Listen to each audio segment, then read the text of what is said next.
पहले नासा, रूस और चीन और अब भारत। क्यों चांद को अपनी मुट्ठी में करना चाहती है पूरी दुनिया? और क्या है चंद्रमा से जुड़े वो डार्क सीक्रेट्स जो स्पेस एजेंसियां हमसे छुपा रही हैं? जानेंगे धरती से चांद तक के इस रोमांचक सफर के बारे में। दोस्तों, भारत के चंद्रयान 3 ने का विक्रम लैंडर चांद की सतह पर सॉफ्ट लैंडिंग करेगा।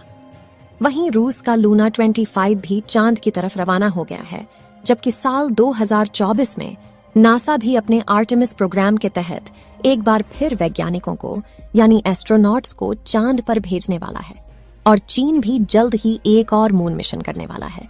लेकिन अब सवाल आता है कि इन सभी देशों को चांद पर ऐसा क्या दिख गया जो चारों ओर चांद पर पहले पहुंचने की होड़ मची हुई है? और चांद से जुड़े ऐसे कौन से रहस्य हैं जिनसे से पर्दा उठाते ही हमारा चांद को देखने का नजरिया ही बदल जाएगा? जानेंगे पृथ्वी से चांद तक के इस रोमांचक सफर की कुछ खास बातें। तो जल्दी से अपनी कुर्सी की पेटी बांध लीजिए और पूरा वीडियो जरूर देखिए। दोस्तों, चांद हमारी पृथ्वी से 3,84,400 किलोमीटर दूर है और अगर हम सीधा रास्ता पकड़ते हैं तो इसी के आसपास डिस्टेंस में ही हम चांद की सतह पर पहुंच जाएंगे। जबकि भारत के चंद्रयान 3 के रास्ते से हमें चांद पर पहुंचने में 42 दिन लगेंगे, क्योंकि चंद्रयान 3 ने चंद्रमा की तरफ जाने का अंडाकार रास्ता चुना है, जिसमें वो पहले पृथ्वी के चक्कर लगाकर चांद की ओर एक लंबे रूट से बढ़ेगा और फिर चांद के चक्कर लगाकर लैंडिंग करेगा। हालांकि यह रास्ता काफी किफायती तो है, लेकिन इसमें हमें एस्ट्रोनॉट के लिए बहुत खाना, ऑक्सीजन और पानी की जरूरत पड़ेगी, जिसे स्टोर करने के लिए बड़ा स्पेसक्राफ्ट चाहिए होगा। और इस रास्ते से जाने पर 30 लाख किलोमीटर की दूरी तय करके हम काफी थक भी जाएंगे। इसलिए चलिए हम अमेरिका और रूस वाले सीधे रास्ते से ही चांद की तरफ चलते हैं और इस रास्ते से हमें चांद पर पहुंचने में 4 से 5 दिन लगेंगे। जब स्पेसक्राफ्ट का लैंडर आपको चांद पर उतारेगा तो बाहर आने के लिए आपको सबसे पहले अपना स्पेस सूट पहनना होगा, क्योंकि चांद पर काफी पतला वातावरण है और इसमें ऑक्सीजन मौजूद नहीं है। इसी वजह से सांस लेने के लिए आपको स्पेस सूट के पीछे लगे ऑक्सीजन सिलेंडर का सहारा लेना होगा। स्पेस सूट पहनने के बाद जब आप चांद की सतह पर कदम रखेंगे तो खुद को काफी हल्का महसूस करेंगे।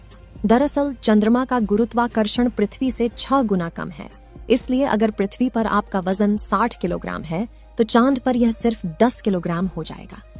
इसी वजह से पहली बार चांद पर कदम रखते ही शुरुआत में आपका बैलेंस बिगड़ेगा और आप चलने के बजाय उछलते हुए नीचे भी गिर सकते हैं। इसलिए चांद की सतह पर संभल कर कदम रखना जरूरी है। खैर, अब चांद की सतह की बात करें तो यहाँ पृथ्वी की तरह सीधे रास्ते नहीं बने हुए हैं, बल्कि चांद की सतह ऊबड़ खाबड़ है और यहाँ जगह जगह पर चट्टानें, पहाड़ और बड़े बड़े क्रेटर यानी गड्ढे हैं। चांद पर यह गड्ढे तो 20 सालों से गिर रहे उल्का पिंडों की वजह से बने हैं और ये 100 सेंटीमीटर से लेकर 25 किलोमीटर तक बड़े हैं। वहीं चांद की मिट्टी यानी कि लूनर सॉइल बिल्कुल ज्वालामुखी से निकलने वाली राख जितनी पतली है और इसका रंग भी पृथ्वी की मिट्टी से ज्यादा डार्क, बिल्कुल सीमेंट की तरह होता है। इस मिट्टी में खुरदरापन न होने की वजह से आप जैसे ही इस पर कदम रखेंगे तो आपके पैरों के निशान बन जाएंगे, जिस वजह से चांद पर सबसे पहले कदम रखने वाले एस्ट्रोनॉट नील आर्मस्ट्रॉन्ग और बज एल्ड्रिन के पैरों के निशान आज भी मौजूद हैं। अब चांद की खूबसूरत जमीन देखने के बाद साथियों, आप अपनी नजरें जब ऊपर की तरफ करेंगे तो आपको हमारी पृथ्वी भी दिखाई देगी। जैसे पृथ्वी पर चांद का उदय होता है, वैसे ही चांद पर भी पृथ्वी का उदय होता है। बस फर्क इतना है कि पृथ्वी से देखने पर चांद काफी छोटा लगता है और चांद से देखने पर पृथ्वी बहुत बड़ी दिखाई देती है और यहाँ से धरती की खूबसूरती देखकर आप खुश हो जाओगे। अब अगर आप चांद के उत्तरी ध्रुव पर लैंड करोगे तो आपको अपने आसपास भूतकाल में फैले हुए स्पेस मिशन के स्पेसक्राफ्ट और सैटेलाइट के टुकड़ों के साथ प्लास्टिक बैग में भरा हुआ कूड़ा भी दिखेगा। ये कूड़ा नासा के उन 12 एस्ट्रोनॉट्स ने फेंका है जो चांद पर जा पाए। दरअसल इन बैग्स में इनका मलमूत्र और खाने के रैपर्स और बिस्किट हैं। वहीं अगर आप चांद के दक्षिणी ध्रुव पर उस जगह उतरते हैं जहां 4 साल पहले चंद्रयान 2 क्रैश लैंड होकर गिरा था, तो वो आज भी आपको इतनी बुरी कंडीशन में नहीं मिलेगा, क्योंकि क्रैश लैंड होने के बाद न तो वह बारिश और न ही तूफानी बवंडर से रूबरू हुआ है। इसलिए अगर आप उसे अपने स्पेस क्राफ्ट में फिट करके पृथ्वी पर वापस ले आए तो उसे ठीक करके वापस भेजा जा सकता है। दोस्तों, आप यह तो जानते ही होंगे कि स्पेस के सभी ऑब्जेक्ट्स पर अचानक उल्का पिंडों की बारिश हो जाती है। यह तो अच्छा है कि पृथ्वी की मैग्नेटिक फील्ड इन उल्का पिंडों को या तो साइड में धकेल देती है या फिर ग्रेविटी और एटमॉस्फेयर इसे धरती तक पहुंचने के पहले ही जलाकर राख कर देते हैं। लेकिन चांद की मैग्नेटिक फील्ड पृथ्वी के मुकाबले काफी कमजोर है। इसकी ग्रेविटी भी कम है और यहाँ घना वातावरण भी मौजूद है। इसी वजह से चांद पर लगातार उल्का पिंडों की बारिश होती रहती है।